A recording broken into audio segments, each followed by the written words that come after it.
I enjoy taking on students, and this will be my 5th student. I've had one student basically every year ever since I started working.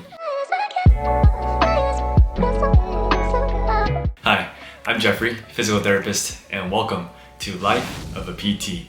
I've always liked teaching and mentoring.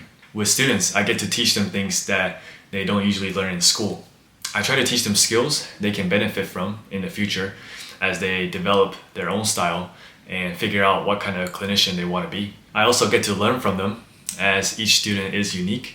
The beginning, first couple of weeks is always tougher, getting them set up and oriented to the system of how we run things at the clinic. First couple of days, I talk so much that I end up almost losing my voice, which is pretty rare.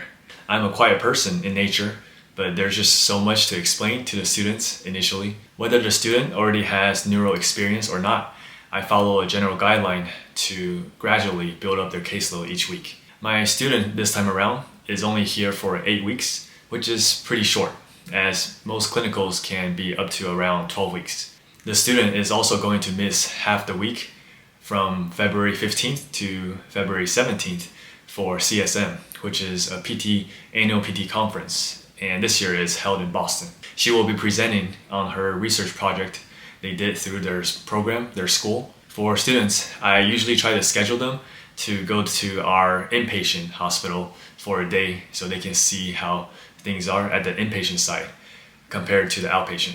I also send them to other outpatient clinics around where they can go see more pediatric patients or somewhere with more cool technology and equipment that our clinic doesn't have. All that takes off even more days, so my student is technically only with me for maybe about 7 weeks, which is not a lot of time to get somebody to entry level by the end of the rotation.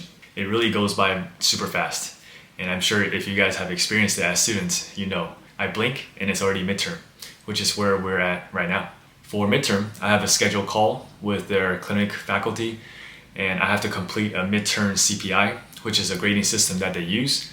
And it's actually the same system that I used when I was a student, but it's different now. It's a lot easier. It's a lot less typing and less categories to kind of go through, which is nice. And as a CI, you're not expected to comment on everything. It's kind of up to you. They're not too hard on that, so it's pretty nice. A common theme I see with students is that in the beginning, they usually lack confidence with the patients, which is pretty normal. I was the same way, so I try to help them build their confidence in the beginning first couple of weeks. I tell them not to use words like maybe or I think we should try this. We discuss the game plan with all our patients beforehand so they are more prepared going into treatment. I think a big part of confidence comes from preparation. When you're more prepared, you're more confident. I challenge their clinical reasoning skills, but not always in front of the patients. However, when I do put them on the spot, it's usually simple, easy questions to kind of build up their confidence. But if they happen to get it wrong, I make sure I don't belittle them and I tell them it's okay, we're here to make mistakes. I stress that this is a learning experience, and as long as we're not putting the patients in harm, I'm okay to try different things and a chance for both of us to learn. The student so far is right on track and pretty efficient with the documentation. This will conclude the student update. Let me know if you guys have any questions in the comments. Thank you guys for watching, and click here to watch my last vlog where I talk about my vestibular issues.